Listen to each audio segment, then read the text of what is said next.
ओम नमः शिवाय। वैदिक सनातन में आपका स्वागत है।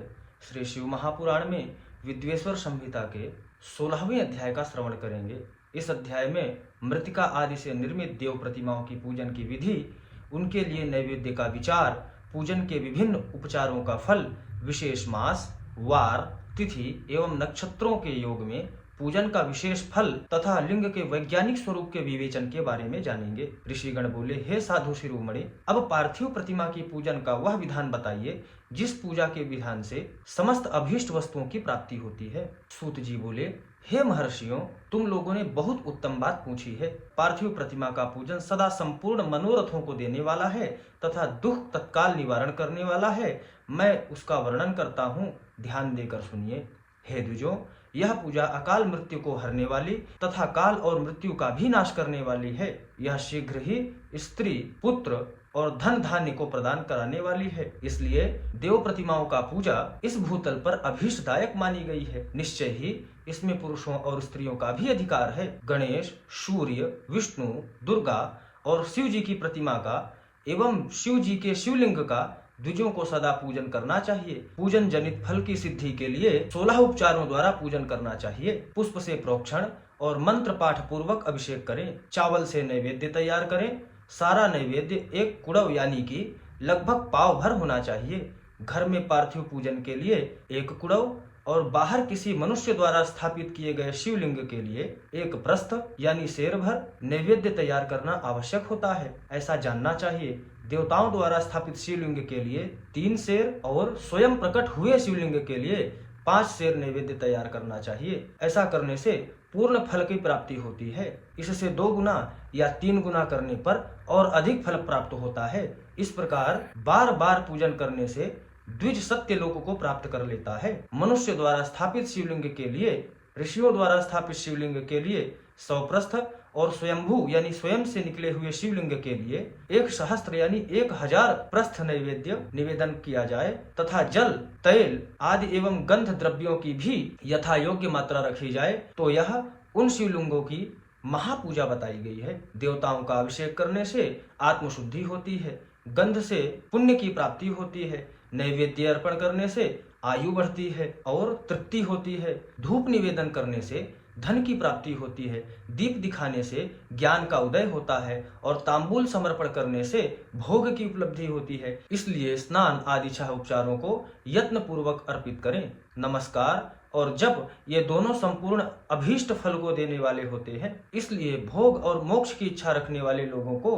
पूजा के अंत में सदा ही जप और नमस्कार करना चाहिए। मनुष्य को चाहिए कि वह सदा पहले शुद्ध मन से पूजा करके फिर उन उपचारों से पूजा करे। देवताओं की पूजा से उन देवताओं के लोकों की प्राप्ति होती है तथा उनके आवांतर लोकों में भी यथेष्ट भोग की वस्तुएं उपलब्ध होती हैं। हे द्विजों, अब मैं देव पूजा से प्राप्त होने वाले विशेष फलों का वर्णन करता हूँ। आप लोग श्रद्धा पूर्वक सुने। विघ्नराज गणेश जी की पूजा से भूलोक में उत्तम अभीष्ट वस्तु की प्राप्ति होती है। शुक्रवार को श्रावण और भाद्रपद मासों की शुक्ल पक्ष की चतुर्थी को और पौष मास में शतभिषा नक्षत्र के आने पर विधि पूर्वक गणेश जी की पूजा करनी चाहिए। 100 या सहस्त्र यानी 1000 दिनों में 100 या सहस्त्र यानी 1000 बार पूजा करें। देवता और अग्नि में श्रद्धा रखते हुए किया जाने वाला उनका नित्य पूजन मनुष्यों को पुत्र एवं अभीष्ट वस्तु प्रदान करता है। वह समस्त पापों का शमन तथा भिन्न भिन्न दुष्कर्मों का विनाश कराने वाला है। विभिन्न वारों में की हुई शिव आदि की पूजा को आत्मशुद्धि प्रदान कराने वाली समझनी चाहिए। दिन, तिथि, नक्षत्र और योगों का आधार है। वह समस्त कामनाओं को देने वाला है। उसमें वृद्धि और क्षय नहीं होता, इसलिए उसे पूर्ण ब्रह्म स्वरूप मानना चाहिए। सूर्योदय काल से लेकर दूसरे सूर्योदय काल आने तक वार की स्थिति मानी गई है। जो ब्राह्मण आदि सभी वर्णों के कर्मों का आधार है। विहित तिथि के पूर्व भाग में की हुई देव पूजा मनुष्यों को पूर्ण भोग प्रदान कराने वाली होती है। यदि माध्याह्न के बाद तिथि का आरंभ होता है तो रात्रि युक्त तिथि पूर्व भाग पितरों के श्राद्ध आदि कर्म के लिए उत्तम बताया जाता है। ऐसी तिथि का परभाग ही दिन से युक्त होता है, अतः वही देव कर्म के लिए प्रशस्त माना गया है। यदि मध्याह्न काल तक तिथि रहे तो उदय व्यापनी तिथि को ही देव कार्य में ग्रहण करना चाहिए। इसी तरह शुभ तिथि एवं नक्षत्र आदि देव कार्य में ग्राह्य होते हैं। वार आदि का भली भांति विचार करके पूजा और जप आदि करने चाहिए। वेदों में पूजा शब्द के अर्थ की इस प्रकार योजना कही गई है। पूजायते अनेन इति पूजा, यह पूजा शब्द की व्युत्पत्ति है। पुह का अर्थ है भोग और फल की सिद्धि। वह जिस कर्म से संपन्न होती है उसका नाम पूजा है। मनोवांछित वस्तु तथा ज्ञान यही अभीष्ट वस्तुएं हैं। सकाम भाव वाले को अभीष्ट भोग अपेक्षित होता है और निष्काम भाव वाले को अर्थ यानी पारमार्थिक ज्ञान, ये दोनों ही पूजा शब्द के अर्थ हैं। इनकी योजना करने से ही पूजा शब्द की सार्थकता है। इस प्रकार लोक और वेद में पूजा शब्द का अर्थ विख्यात है। नित्य और नैमित्तिक कर्म कालांतर में फल देते हैं, किंतु काम्य कर्म का यदि भली भांति अनुष्ठान हुआ हो तो वह तत्काल फलदायक होता है। प्रतिदिन एक पक्ष, एक मास और एक वर्ष तक लगातार पूजन करने से उन कर्मों के फल की प्राप्ति होती है और उनसे वैसे ही पापों का क्रमशः क्षय होता है। प्रत्येक मास के कृष्ण पक्ष की चतुर्थी तिथि को की हुई महागणपति की पूजा एक पक्ष के पापों का नाश करने वाली और एक पक्ष तक उत्तम भोग रूपी फल देने वाली होती है। चैत्र मास में चतुर्थी को की हुई पूजा एक मास तक किए गए पूजन का फल देने वाली होती है और जब सूर्य सिंह राशि पर स्थित हो उस समय भाद्रपद मास की चतुर्थी को की हुई गणेश जी की पूजा को एक वर्ष तक मनोवांछित भोग प्रदान करने वाली जानना चाहिए। श्रावण मास के रविवार को हस्त नक्षत्र से युक्त सप्तमी तिथि को तथा माघ शुक्ला सप्तमी को भगवान सूर्य का पूजन करना चाहिए। ज्येष्ठ तथा भाद्रपद मास के बुधवार को श्रावण नक्षत्र से युक्त द्वादशी तिथि को तथा केवल द्वादशी को भी किया गया भगवान विष्णु का पूजन अभीष्ट संपत्ति को देने वाला माना गया है। श्रावण मास में की जाने वाली श्री हरि की पूजा अभीष्ट मनोरथ और आरोग्य प्रदान कराने वाली होती है। अंगों एवं उपकरणों सहित पूर्वोक्त गौ आदि 12 वस्तुओं का दान करने से जिस फल की प्राप्ति होती है उसी को द्वादशी तिथि में आराधना द्वारा श्री विष्णु की तृप्ति करके मनुष्य प्राप्त कर लेता है। जो द्वादशी तिथि को भगवान विष्णु के 12 नामों द्वारा 12 ब्राह्मणों को षोडशोपचार पूजन करता है वह उनकी प्रसन्नता प्राप्त कर लेता है। इसी प्रकार संपूर्ण देवताओं के विभिन्न 12 नामों द्वारा 12 ब्राह्मणों का किया हुआ पूजन उन देवताओं को प्रसन्न कराने वाला है। ऐश्वर्य की इच्छा रखने वाले पुरुषों को कर्क की संक्रांति से युक्त श्रावण मास में नवमी तिथि को मृगशिरा नक्षत्र के योग में संपूर्ण मनोवांछित भोगों और फलों को देने वाली अंबिका का पूजन करना चाहिए।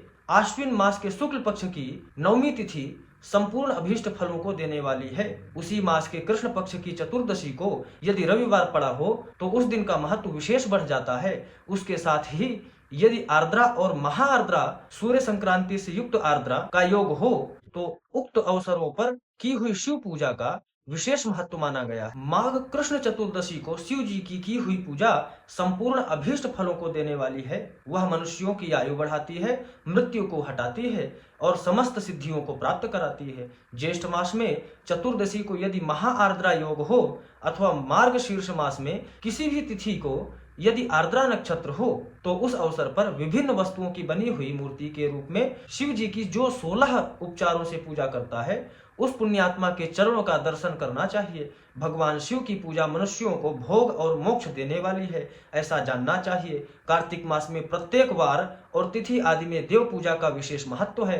कार्तिक मास आने पर विद्वान पुरुष दान, तप, होम, जप और नियम आदि के द्वारा समस्त देवताओं का षोडशोपचारों से पूजन करें। उस पूजन में देव प्रतिमा, ब्राह्मण तथा मंत्रों का उपयोग आवश्यक है। ब्राह्मणों को भोजन कराने से वह पूजन कर्म संपन्न होता है। पूजक को चाहिए कि वह कामनाओं को त्याग कर पीड़ा रहित शांत हो देवाराधना में तत्पर रहे। कार्तिक मास में देवताओं का यजन पूजन समस्त भोगों को देने वाला होता है। यह व्याधियों को हर लेने वाला और भूतों तथा ग्रहों का विनाश भी करने वाला है। कार्तिक मास के रविवार को भगवान सूर्य की पूजा करने और तेल तथा कपास का दान करने से मनुष्य के कोढ़ आदि रोगों का नाश होता है। कृतिका नक्षत्र से युक्त सोमवार को किया हुआ शिव जी का पूजन मनुष्यों के महान दरिद्र को मिटाने वाला और संपूर्ण संपत्तियों को देने वाला है। घर की आवश्यकता सामग्रियों के साथ गृह और क्षेत्र आदि का दान करने से भी उत्तम फल की प्राप्ति होती है। कृतिका से युक्त मंगलवार को श्री स्कंद का पूजन करने से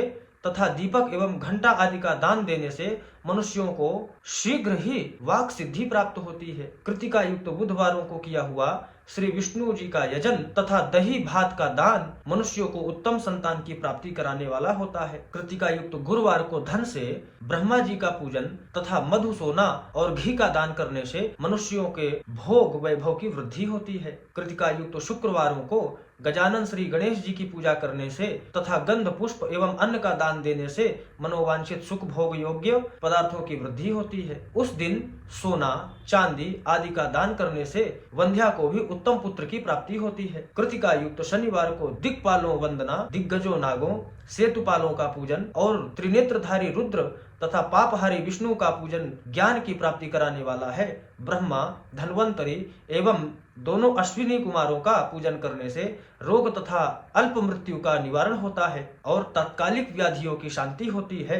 मार्गशीर्ष मास में केवल अन्न का दान करने से मनुष्य को संपूर्ण अभीष्ट फलों की प्राप्ति होती है। मार्गशीर्ष मास में अन्न का दान करने वाले मनुष्य के सारे पाप नष्ट हो जाते हैं। वह अभीष्ट सिद्ध आरोग्य, धर्म, वेद का सम्यक ज्ञान, उत्तम अनुष्ठान का फल, इहलोक और परलोक में महान भोग तथा अंत में सनातन योग तथा वेदांत ज्ञान की सिद्धि प्राप्त कर लेता है।